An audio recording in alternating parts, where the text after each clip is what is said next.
नागपूर लोकसभेचे उमेदवार नितीन गडकरी यांची सध्या जनसंवाद यात्रा दक्षिण पश्चिम नागपुरात निघालेली आहे। आपण पाहू शकतो दृश्यांमध्ये कशा पद्धतीने जे आहे रॅली निघालेली आहे। सुरुवातीला जे आहे दृश्यांमध्ये आपल्याला बाईक दिसते आहे आणि त्यामागे जे आहे प्रचारक सुद्धा आपल्याला जो आहे जय्यतपणे तयारी करत जे आहे नितीन गडकरी यांची जे आहे ठिकठिकाणी जनसंवाद यात्रा होताना आपल्याला दिसून येत आहे। मोठ्या संख्येने यामध्ये जे आहे पदाधिकारी जे आहे सहभागी झालेले आहेत। ठिकठिकाणी त्यांचा जो आहे स्वागत केलं जात आहे, वर्षा होताना दिसून येत आहे। त्याच पद्धतीने जे आहे आज स्वतः मुख्यमंत्री एकनाथ शिंदे हे सुद्धा जे आहे याच जनसंवाद रॅलीमध्ये सहभागी झालेले आहे आणि सध्या ही जनसंवाद रॅली जी आहे ती जैताडा परिसरामधून जाताना आपल्याला दिसून येत आहे। या जैताडा परिसरामधून जे आहे ठीक पुढच्या जे आहे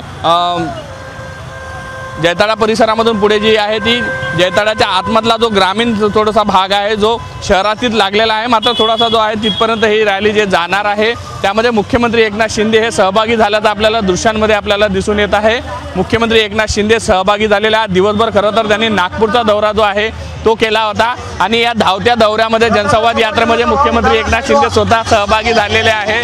बघू शकतो कशा पद्धतीने जो आहे जनसंवाद यात्रा जी आहे ती आता ठिकठिकाणी जाते। जास्तीत जास्त लोकांपर्यंत संवाद साधण्यासाठी जी आहे ही जनसंवाद रॅली जी आहे केंद्रीय मंत्री नितीन गडकरी यांची गेली 4 ते 5 दिवसांपासून काढली होती आणि आज आहे मुख्यमंत्री जे आहे स्वतः यामध्ये सहभागी झाले होते। काही दिवसांपूर्वी आपण दृश्यांमध्ये पाहिलं होतं उपमुख्यमंत्री देवेंद्र फडणवीस सुद्धा या रॅलीमध्ये सहभागी झाले होते। मुख्यमंत्र्यांनी सुद्धा आज यामध्ये सहभागी होत केंद्रीय मंत्री नितीन गडकरी यांच्यासाठी महायुतीचे उमेदवार म्हणून प्रचार करताना आपल्याला दिसून आलेले आहे।